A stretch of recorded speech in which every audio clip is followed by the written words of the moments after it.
Dear brothers, happy Monday. This is a big week for dear brothers, for myself. A lot of excitement. 100th episode is this Friday, which is continues to be hard for me to wrap my brain around that I've done 100 of these things at the end of this week. It's just, it's very cool. I'm very grateful to all of you who have listened for this whole time, which is crazy to also think about that anybody, even one person, would care about listening to what I have to say. So I'm grateful for that. I'm stoked about it. Beyond that as well, Wednesday is my first first episode of the health, fitness, rehab, medicine podcast that I'm doing with that company out of Dubai. It's going to be called the Coaches Academy. So it's really specifically for coaches to basically help them become better, more elite coaches. But anybody can listen to it, and there's going to be a lot of very valuable information, especially as it pertains to medicine, fitness, strength and conditioning, etc. So I'm stoked about that. Big week for this family. The garage gym still continues to come along, so that's that. Today is going to be a interesting podcast because it's going to be a little bit of a love story that was told to me over the weekend, and I actually it was cool, and I just think that you guys would want to hear it and go from there. So we were at a country festival this weekend, and as we are there, one of my old neighbors was there with his girlfriend, and I really never talked to him much when we were neighbors. Excuse me. And so I was there, we had beers and we were just kind of sitting chatting, and you know how conversations go, where the first, 15 minutes is just shallow. Hey, how are you? What's going on? How's work? How's this? How's that? It's just that superficial level stuff. And as time went on, him and I started finding that we have a lot of interests that are in parallel. Our political thoughts, our thoughts on being manly, et cetera, et cetera. So he really aligned with kind of what this podcast is about. And so it was a really cool conversation. And towards the end of it, he's like, have I ever told you how my girlfriend and I met? And I said, no, I have no idea. He goes, so about a year ago, whatever it was, he's like, every Saturday I go and I walk the beach. And so we lived a block off the beach. He'd walk out the door, hit the beach, have his headphones in, and he would just walk and listen to podcasts and books and what have you. And one day he's walking and he sees this woman kind of walking the other direction, and she waves. And in his mind, he was like, there's no way this woman's waving at me. Who on earth would be waving to me on the beach? And so he didn't really think anything of it. And he's continuing to walk away, and he gets to the, kind of overpass there to get back to the house, the walkover. And he goes, something feels funny. I just have I have a feeling I screwed that up. Like I should have spoken to that woman.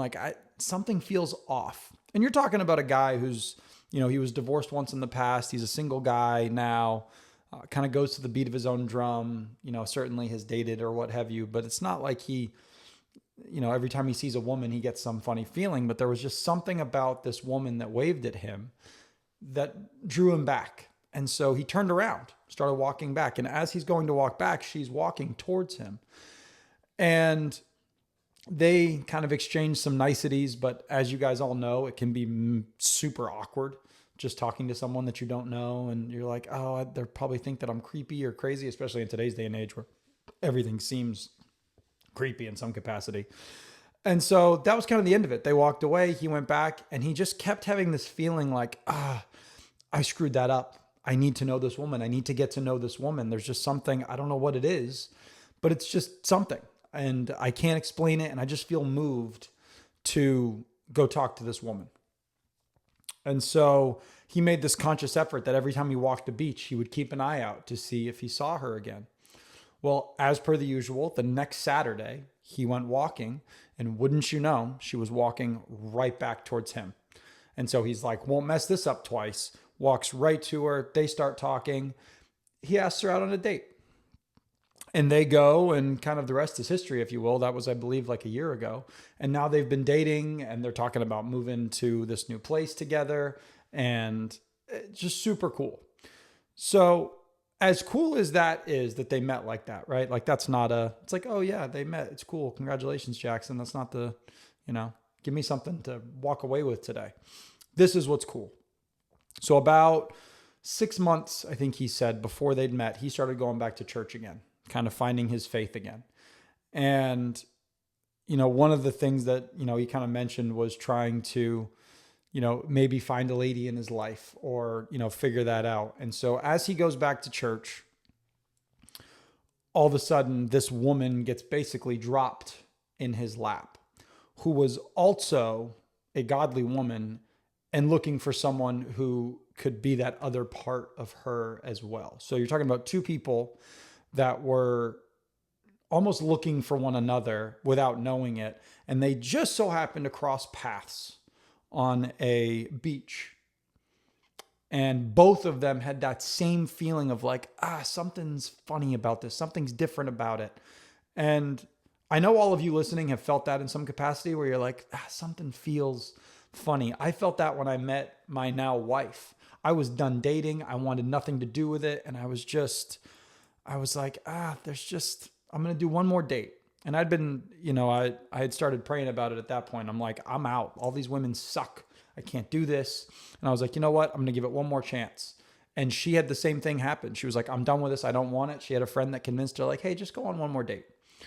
And when I went on that date with her, I wasn't certain that day that we were going to be married, like you'll hear a lot of people say, but there was something different. There was something that I couldn't describe about her that it drew me back. It was something divine, honestly. I can't describe it any other way. I've been on plenty of dates and what have you, but there was just something there. And both of these people experienced that something, that kind of ethereal feeling, if you will, where something was pushing them, calling them to kind of find one another. And I just thought that was so cool and so beautiful that as two people were trying to find their faith more, they then found each other. And I just think that that's how God's providence works. And the more honoring we can be to him, the more that he's going to bring those blessings to us. But what really struck me, and I'll finish with this, she already had a son from a previous, marriage or relationship, who's, I believe, 19 years old, full of piss and vinegar, good looking kid, what have you. And this guy has stepped in and been a huge father figure in his life, taken him to the gun range and talked to him about life and how this works and how that works, how to be a good man, how to be good to women.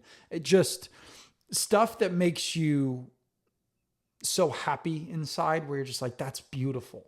That's what the world is about. Some guy who knows nothing about, he just met this woman, whatever, a year ago, has now taken her son, who he owes nothing to, under his wing to be a good man, because he knows the importance of educating and mentoring the next generation of men to be better as life goes on. And this guy is, honest to goodness, one of the humblest people that I got to know across that time span. He had all of these accolades that his girlfriend kept like saying. She's like, he's never going to tell you any of these things, but he did this in the military and he's ba, ba, ba, ba, ba. And she just kept going. And I'm like, man, I want more of those men who are willing to live up to our masculine mandate. That's the book I'm reading from Richard Phillips right now, which I highly recommend to all of you. I'll do a review on it here the next couple of weeks. But it's our job to be good men, to mentor the next generation, to find a good woman to love, and to be a good man in that relationship. And this guy embodies it and doesn't care if anybody notices, which makes it all the better. And so hopefully you guys weren't bored by that love story, but I was really touched because I just thought it was so cool that there are good men in the world. There really are. And God blesses those who put their faith in him. He truly does. For those of you who still don't believe that, that's okay. Eventually all of you have felt that feeling that something is just out of body. You can't explain it. It's a lot of times people experience the dark version of that. But when you have those moments where you're like, something's prodding me and I don't know what to do with it. So I have to act. Lean into that. Right? I'm not telling you guys to be willy-nilly and go crazy with every thought that you have, but when you have those moments where something just feels, ethereal, it feels divine, it just feels like it's floating, but it's like pushing you. It's like you're actually getting nudged. Fall into that, embrace that, do it, right? Guys like him and that woman, they've now found a wonderful partnership, and he has become a great man to her son. That's a wonderful opportunity and something that should be embraced. So I'm going to leave you guys with that today. I love you all. Big week here. Say some prayers. We've got this big first episode coming on Wednesday, episode 100 of this week, which is mind-boggling to consider. I'm so grateful, so blessed. And let's just keep working, fellas. Let's keep working. Let's be like that guy. Let's be good men. Let's be good mentors. Let's be strong for the next generation and for ourselves and for our wives and our children and what have you. So God bless. Be strong. Let's get after it, boys. See ya.